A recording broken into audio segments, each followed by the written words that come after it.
मार्ग का मुसाफिर जानता है।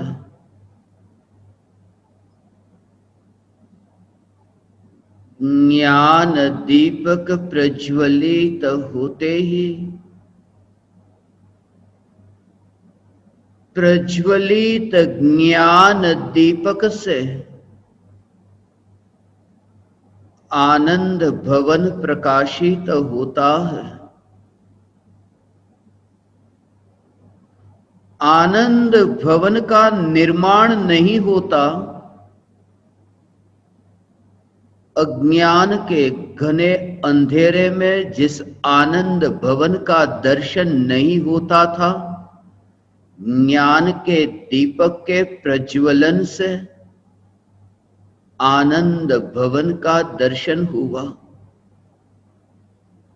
जिस समय आनंद भवन का दर्शन हुआ, यह दर्शन कि मैं स्वयं आनंद भवन हूं, चैतन्य सत्ता मात्र हूं, मैं स्वयं आनंद भवन हूं। ज्ञान की जो सत्ता, यह चैतन्य सत्ता, जिस चैतन्य सत्ता को किसी पर की अपेक्षा नहीं। जब ज्ञान को पर की अपेक्षा नहीं, तब आनंद को पर की अपेक्षा कैसी? जब ज्ञान निरपेक्ष हो सकता है, तो आनंद निरपेक्ष क्यों नहीं हो सकता?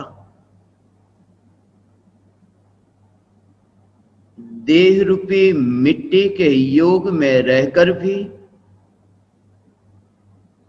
पांचों इंद्रियों के छिद्र के साथ रहकर भी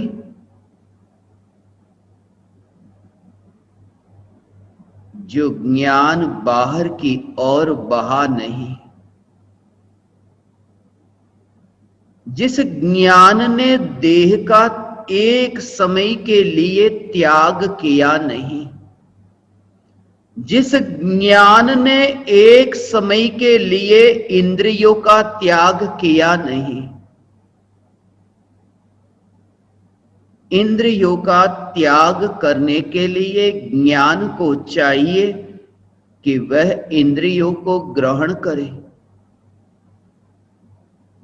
और जब ज्ञान इंद्रियों को ग्रहण ही नहीं कर सकता, तब ज्ञान जो इंद्रियों के निमित्त से जानने में आने वाले ये पौद्गलिक पदार्थ, उन्हें कैसे ग्रहण कर सकता है?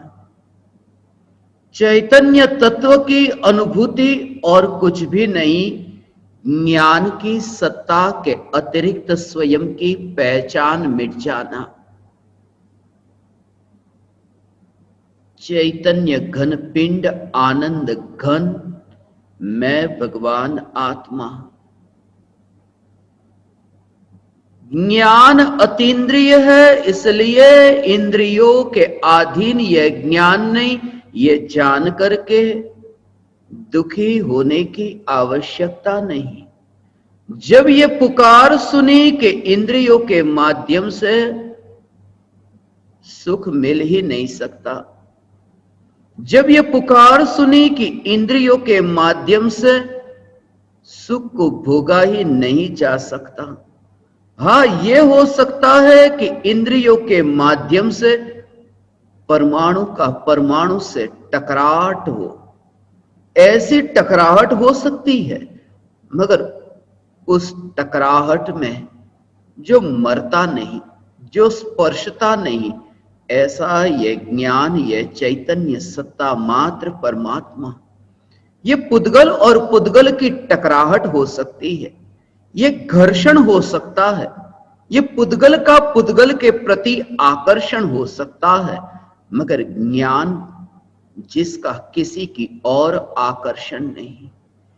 जब ज्ञान का अनुभूति को उपलब्ध हुए गुरु की और भी आकर्षण नहीं, जब ज्ञान का त्रिकाल ऐसे ध्रुव चैतन्य तत्व की और भी आकर्षण नहीं, ज्ञान का ऐसा अलिप्त स्वरूप मात्र जानना जानना जानना, पुद्गल का पुद्गल से जब घर्षण हो, आकर्षण हो, टकराहट हो, उस टकराहट के काल में ध्रुव चैतन्य सत्ता, उस सत्ता की जागृति, आनंद भवन की जागृति।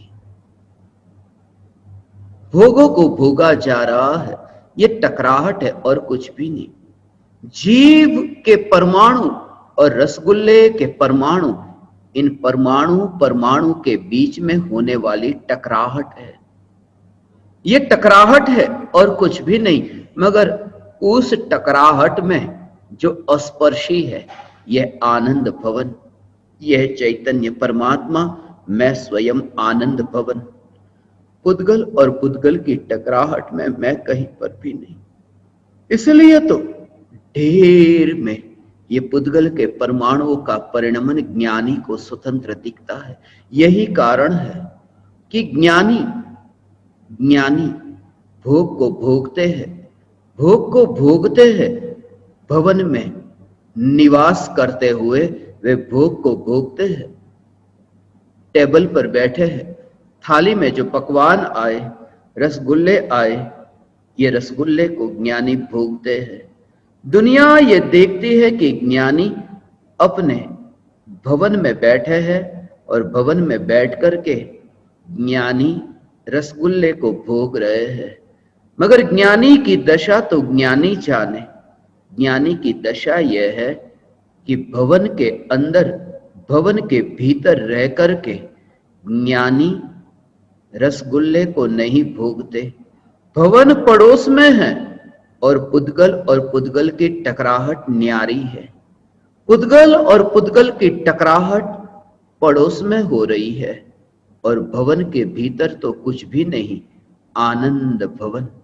यह आनंद भवन, यह ज्ञान भवन, यह ज्ञान की अलिप्तता को तुम समझ सको, यह ज्ञान के निरालेपन को तुम समझ सको, तब तुम समझोगे कि ये पुद्गल की पुद्गल से टकराहट हो, दो व्यक्तियों के बीच में टकराहट हो, मुझे हस्तक्षेप करने की जरूरत क्या है? मुझे बीच में जाने की जरूरत क्या है? मुझे मिलाने भी नहीं जाना और उन्हें छुड़ाने भी नहीं जाना। जब उनसे मेरा कोई परिचय नहीं, कोई रिश्ता नहीं, तो फिर उस टकराहट के बीच में मैं क्यों जाना चाहूं? ये ज्ञान की सत्ता ऐसी है जो पुद्गल और पुद्गल की टकराहट में आज तक कभी न गई। यही तो कारण है कि भोगों के काल में ज्ञानी भोगों में नहीं होते। भोगों के काल में देह में रह करके भोग नहीं भोगा जाता। देह तो मुर्दे की भांति, मुर्दा, ये मुर्दा देह, ये मुर्दा देह, बस ऐसी दृष्टि, ये मुर्दा देह जहां चैतन्य की सत्ता को नहीं देखा, ये मुर्दा देह, ये देह त्रिकाल मुर्दा है और मैं त्रिकाल चैतन्य परमात्मा हूं।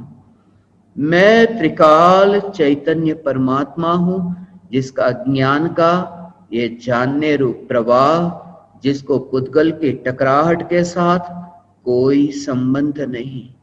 ये टकराहट होती थी, ये टकराहट होती रहेगी, नया कुछ भी नहीं होता। जब सिद्ध पद की प्राप्ति होती है, सिद्ध परमात्मा अब देह से मुक्त हुए, वे पुद्गल और पुद्गल की टकराहट के बीच में अब नहीं आते। और जैसे सिद्ध परमात्मा लोक के अग्रभाग से पुद्गल की टकराहट में कहीं पर भी नहीं आते, मैं स्वयं सिद्ध परमात्मा ये देह के परमाणु, भोगों के परमाणु, ये पुद्गल परमाणु परमाणु की टकराहट में आज तक कभी नहीं मिला। ऐसा मैं सिद्ध परमात्मा, ये सिद्ध परमात्मा, यही मेरी पहचान। और ये पहचान भी ज्ञान में हुई, ज्ञान की पहचान ज्ञान में हुई, आनंद भवन की पहचान ज्ञान में हुई। ज्ञान ने ये पहचाना कि मैं भगवान आत्मा टकराहट में कहीं पर भी नहीं, टकराहट में कहीं पर भी नहीं। और जब टकराहट में कहीं पर भी नहीं, तब फिर दुख में मैं कहीं पर भी नहीं, क्योंकि टकराहट से दुख है। जिसे दुनिया सुख कहती है, वह सुख भी अंततः तो दुख है। टकराहट में दुख है और टकराहट मुझ में नहीं, इसलिए मुझ में दुख नहीं। इसलिए जो आकुलता होती है, ये आकुलता सिद्ध को नहीं, मैं सिद्ध परमात्मा।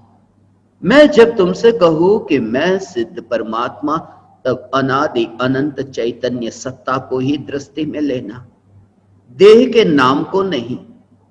ये मलिन पर्याय से मैला ऐसा परमात्मा देख करके नहीं, वह ध्रुव चैतन्य सत्ता जिसका ज्ञान का सहज प्रवाह, जिसमें ज्ञान का सहज प्रवाह।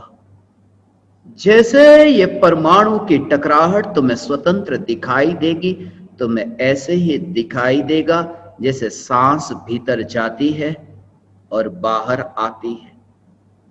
ये क्रिया होती है, मगर इस क्रिया में तुम्हारा कर्तृत्व नहीं, इस क्रिया में कर्तृत्व नहीं। ये झूठी भाषा है कि मैं सांस ले रहा हूं, मैं सांस छोड़ रहा हूं। मैं सांस लेने वाला और छोड़ने वाला नहीं। सांस भीतर जाती है, बाहर आती है। इसके लिए विकल्प कितनी बार हुआ।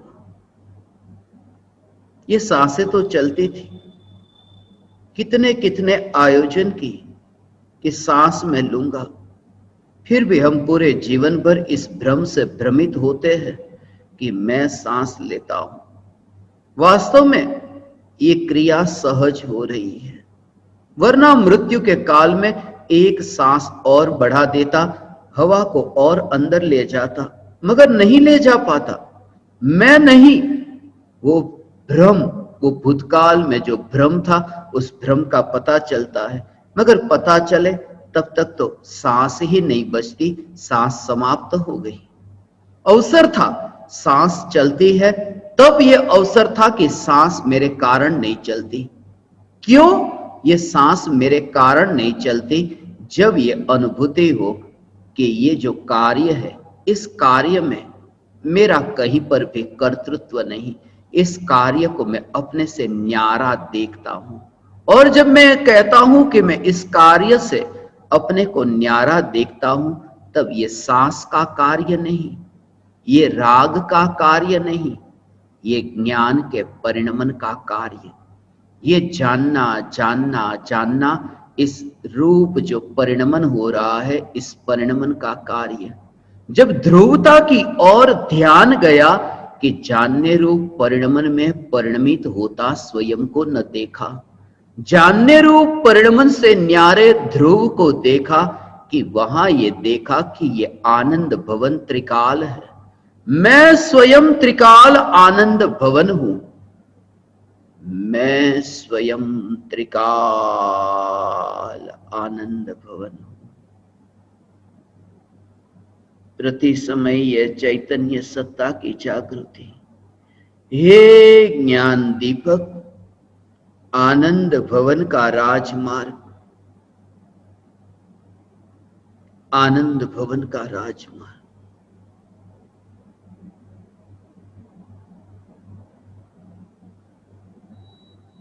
एक एक समय ऐसा लगता है जैसे अनंत सिद्धों का सुख वर्तमान की पर्याय में भोगा जा सकता था, मगर यह पर्याय व्यर्थ में ही वर्तमान से भूतकाल हो रही है। यह पर्याय व्यर्थ में अतीत हो रही है, बीत रही है। हे ज्ञान दीपक, एक एक समय की पर्याय में त्रिकाली का दर्शन, यह जागृति कि मैंने उन पदार्थों में से सुख को चाहा, मैंने उन पदार्थों में से सुख को चाहा जिन पदार्थों में सुख नहीं था, जो स्वयं सुख स्वरूप नहीं थे। राग का विकल्प जो स्वयं आकुलता रूप है, राग से दुख नहीं, राग का विकल्प, ये राग का विकल्प स्वयं दुख स्वरूप है। राग का विकल्प दुख स्वरूप है, फिर भी हमें सुख क्यों लगता है? इसलिए जब बड़ा दुख आता है तब पुराना दुख छोटा हो जाता है, भ्रम हो जाता है कि दुख दूर हो गया। पुराना वाला जो दुख है वह दुख नहीं रहा, नहीं रहा ऐसा नहीं, बड़ा दुख आया है कि पुराना दुख भूल जाते हैं। यही तो है, गरीबी में जीवन जीते थे, धनवान हुए। अब कहते हैं कि अब मुझे दुख नहीं रहा, भूतकाल में तो गरीबी में जीवन जिया, बहुत दुखी था, अब मुझे दुख नहीं रहा। नहीं, दुख तो रहा, अब दुख और बढ़ गया। जब दुख इतना बढ़ जाता है तो पुराना जो दुख था वह दुख नहीं रहा ऐसा भ्रम हो सकता है, वास्तव में उस दुख से बड़ा दुख अभी पाला है। ऐसा होता है, सिर दर्द हो रहा है और जब सुबह से तुम सिर पकड़ करके बैठे हो कि अब क्या करूं, तुम डॉक्टर के पास गए और डॉक्टर ने तुम्हें कहा कि इसका टेस्ट कराना होगा। रिपोर्ट आया, टेस्ट कुछ और कराया, रिपोर्ट आया कि तुम्हें कैंसर की बीमारी है। जैसे ही तुम्हें पता चला कि कैंसर की बीमारी है और तब 5 मिनट के लिए यदि कोई तुम्हें पूछे कि सिर दर्द कैसा है, कि पता ही नहीं। सिर दर्द मिटा ऐसा नहीं है, सिर दर्द तो है, मगर बड़ी बीमारी आने पर छोटी बीमारी की ओर ध्यान नहीं जाता।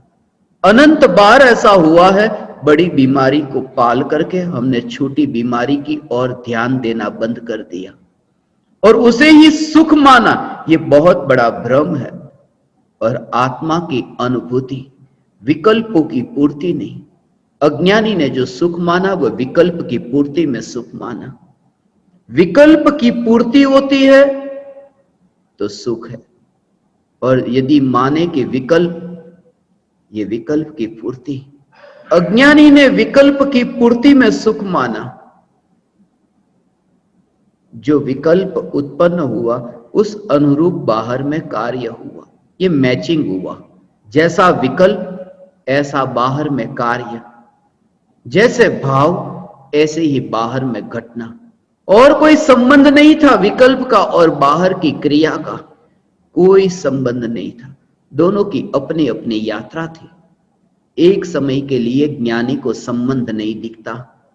यह संबंध नहीं दिखता कि जिस समय भोजन करने का विकल्प आया, हाथ में रोटी ली, रोटी को उठाकर मुंह में डालने का विकल्प आया, ये विकल्प जो चल रहा है और ये देह की क्रिया हो रही है।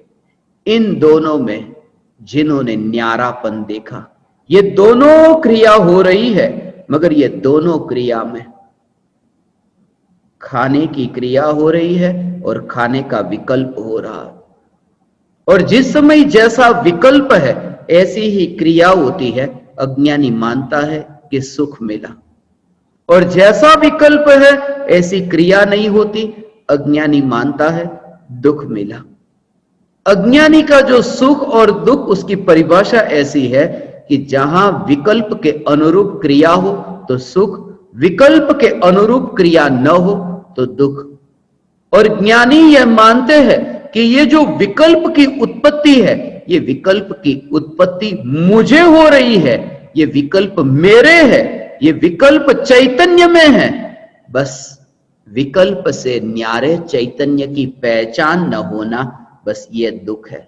दुख और कुछ भी नहीं है। विकल्प उत्पन्न होना यह भी इतना बड़ा दुख नहीं है। विकल्प की पूर्ति न होना यह भी दुख नहीं, और विकल्प का उत्पन्न होना यह भी इतना बड़ा दुख नहीं। अनंत दुख जो कहा, अनंत दुख का भाव ये, अनंत दुख का भाव कि विकल्प से न्यारे चैतन्य की अनुभूति न होना, ये अनंत दुख है। विकल्प अनंत दुख नहीं है, क्योंकि सम्यक दृष्टि को भोजन करने का, प्रवचन में बोलने का, प्रवचन सुनने का, लिखने का, पढ़ने का विकल्प तो है। विकल्प अनंत दुख नहीं है, मगर अनंत दुख से तो मुक्त हुए। जे स्वरूप समझा बिना पाम्यो दुख अनंत। सीधी सी बात है, जिस स्वरूप को समझे बिना अनंत दुख पाया, तो जिस स्वरूप को समझ करके अनंत सुख से, अनंत दुख से मुक्त हुआ, अनंत सुख को पाया। मगर अनंत दुख से मुक्त होने की जो यात्रा है वो यही हुई जब स्वरूप को पहचाना। मैं अपनी पहचान ही नहीं मानूं कि मैं विकल्प रूप हूं। बीमार अपने को माना था। ये बीमारी वास्तव में नहीं थी, ये बीमारी भ्रम की बीमारी थी। ये छुट्टी का दिन आया, आनंद भवन में जाने का दिन आया। अस्पताल में बहुत रह चुके, अब तुम्हें डिस्चार्ज करने का समय आया। अब तुम्हें अपने घर पर जाने का समय आया। बीमार होकर के अस्पताल में बहुत रहे, अब जाओ अपने घर में, तुम्हें छुट्टी दी जा रही है। सदगुरु वैद्य सुजान वो तुम्हें डिस्चार्ज करते, वो तुम्हें छुट्टी देते कि जाओ, अब तुम अस्पताल से अपने घर की ओर जाओ, आनंद भवन की ओर जाओ। और यदि मैं गहराई से कहूं तो अस्पताल से अपने घर की ओर भेजने वाले डॉक्टर वैद्य बहुत है। तुम भी बहुत बार अस्पताल में गए, अस्पताल से अपने घर की ओर फिर गए। सदगुरु की बात कुछ निराली है। वे ये नहीं कहते कि अस्पताल में से अपने घर की ओर जाओ। वे ये नहीं कहते अस्पताल से आनंद भवन की ओर जाओ। वे ये कहते हैं कि आनंद भवन में वास करने वाला स्वयं को अस्पताल में मानता है, क्योंकि अस्पताल में तो मरीज होता है। स्वयं को मरीज माना, यही मेरा भ्रम है। मैं मरीज नहीं, क्योंकि चैतन्य तत्व मरीज नहीं। मैं वैद्य भी नहीं, क्योंकि मरीज को औषधि लेनी होती है, वैद्य को औषधि देनी होती है। और ये ध्रुव सत्ता जहां लेन देन का कोई व्यापार नहीं, इसलिए मैं शिष्य नहीं और इसलिए मैं गुरु नहीं। ऐसी चैतन्य की ध्रुवता।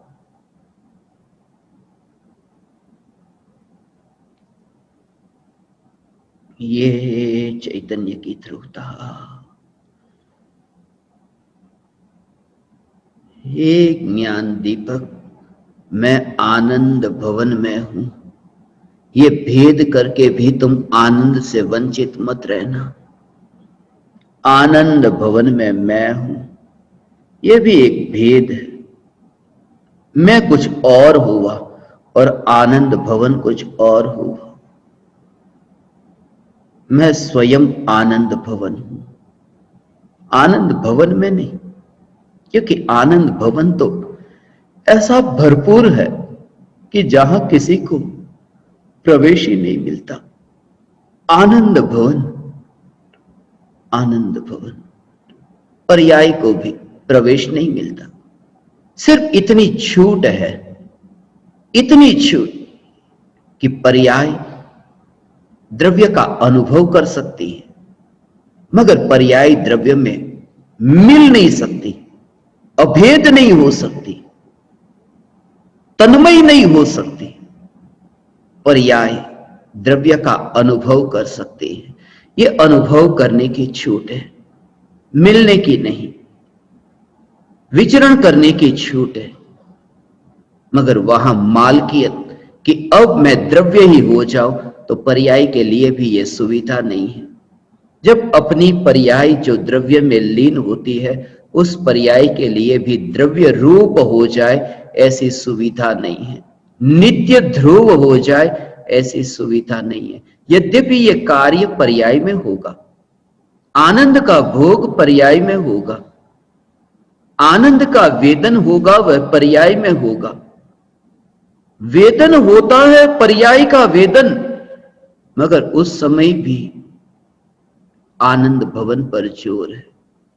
ये इसलिए क्योंकि जब तक ये जागृति रहती है, आनंद का भोग यदि न भी हो तो भी ज्ञानी निराकुल है।